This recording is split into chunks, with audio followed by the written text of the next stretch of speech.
तो क्या वो समय आ गया है कि अब देश में सनातन बोर्ड की स्थापना की जाए? क्या वो भी समय आ गया है जब देश के बड़े बड़े मंदिरों को हिंदू संतों के हवाले कर दिया जाए? कुछ ऐसी ही मांगों को लेकर दिल्ली में धर्म संसद का आयोजन किया गया, जहां देश के तमाम बड़े संत समाज के लोग मौजूद रहे और सबकी ओर से एकता का संदेश देते हुए सनातन बोर्ड की मांग को और मुखर किया गया। रिपोर्ट दिखाते हैं आपको।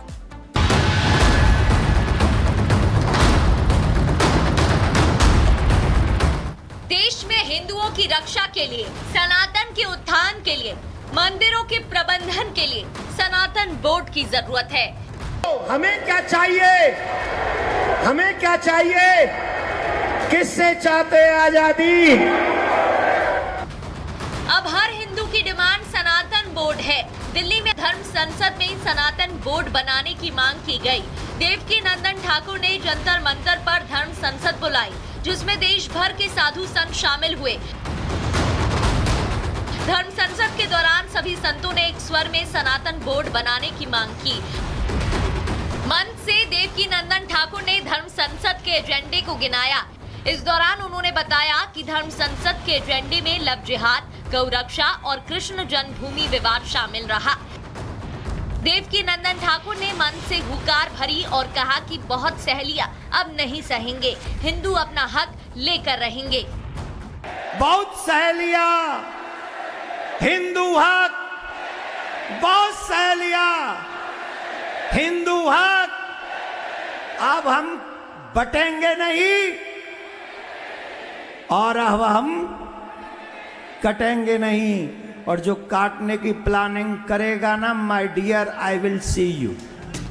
धर्म संसद के मंच से कथावाचक प्रदीप मिश्रा ने भी हुंकार भरी। इस दौरान उन्होंने हिंदुओं का आह्वान किया। प्रदीप मिश्रा ने कहा कि आखिर कब तक साधु संत आपको जगाएंगे, आप लोग खुद कब जागोगे।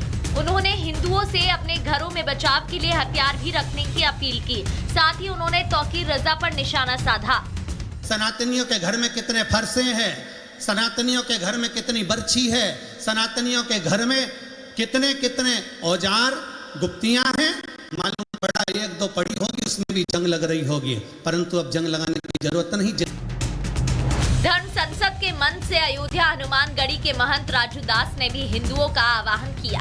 इस दौरान राजू दास ने देश भर में फैले अलग अलग तरह के जिहाद का जिक्र किया। महंत राजू दास ने हिंदुओं को सतर्क करते हुए बांग्लादेश में हिंदुओं पर हमले की याद दिलाई। उत्तर प्रदेश में भी महाराज जी जब चुनाव चल रहा था तो एक आतंकवादी का बच्चा था, एक मोहम्मद का बच्चा था, उसने क्या कहा कि नहीं भाइयों जग जाओ, नहीं तो अगर भाजपा जीत जाएंगे तो हिंदुस्तान में नहीं रह पाओगे। धर्म संसद के मंच से बाबा हरजीत सिंह ने भी हिंदुओं का आह्वान किया। बाबा हरजीत सिंह ने हिंदुओं से शस्त्र उठाने की अपील की।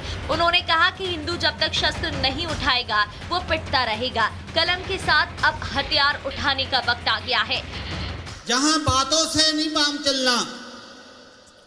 गुरु गोबिंद सिंह महाराज बोलते हैं, कहते शस्त्रन के अधीन है राज, राज बिना ना धर्म चले हैं, धर्म बिना सब दले मले हैं। आप सबको अपने साथ माला के शस्त्र उठाना ही पड़ेगा। धर्म संसद के दौरान साध्वी सरस्वती ने भी सनातन बोर्ड बनाने की मांग उठाई। इस दौरान साध्वी सरस्वती ने वक्फ बोर्ड पर हमला बोला। उन्होंने कहा कि धर्म के नाम पर देश बटा, पाकिस्तान से हिंदुओं को भगाया गया। साध्वी ने साफ शब्दों में कहा कि अब सनातन बोर्ड भी बनकर रहेगा। उन्होंने हिंदू महिलाओं से गहने पहनने के साथ साथ तलवार उठाने की अपील की। धर्म संसद के दौरान बॉलीवुड छोड़कर आध्यात्म की दुनिया में आई इशिका तनेजा ने भी देश के युवाओं का आह्वान किया। इस दौरान इशिका ने न सिर्फ सनातन बोर्ड की मांग की, बल्कि युवाओं को धर्म की रक्षा का मतलब भी समझाया। अगर मैं अपने धर्म की रक्षा नहीं कर सकती, अगर मैं अपने सनातन की रक्षा नहीं कर सकती, मैं इस देश की बेटी नहीं, अगर मैं अपने देश की रक्षा नहीं कर सकती, मैं आप सबसे सिर्फ एक ही सवाल पूछती हूँ, क्या आपको पता है कि हमारे जो सनातनी हैं उसमें 68% युवा है? लेकिन ये बहुत ही शर्म की बात है कि हमारा जो युवा है वो एसी के कमरों में बैठा हुआ है, टीवी देख रहा है, रील स्क्रॉल कर रहा है। तो अब हम युवा शक्ति को भी साथ में जुड़ना होगा। देश में एक तरफ वक्फ बोर्ड तो अब दूसरी तरफ सनातन बोर्ड की मांग उठने लगी है। साधु संत के साथ हिंदू समाज एक स्वर में सनातन बोर्ड की मांग कर रहा है। ऐसे में देखने वाली बात यह है कि सरकार सनातन बोर्ड की मांग कब तक मानती है। Bureau report, Republic Bharat. और चलिए अब बात करते हैं महाराष्ट्र विधानसभा चुनाव की, क्योंकि महाराष्ट्र विधानसभा चुनाव में इस बार जहां अलग अलग नारों की गूंज सुनाई दे रही है, तो वोट जिहाद का खेल भी चल रहा है। और इन सब के बीच जगत गुरु रामभद्राचार्य जी ने लोगों से अपील की है कि सभी एकजुट रहे।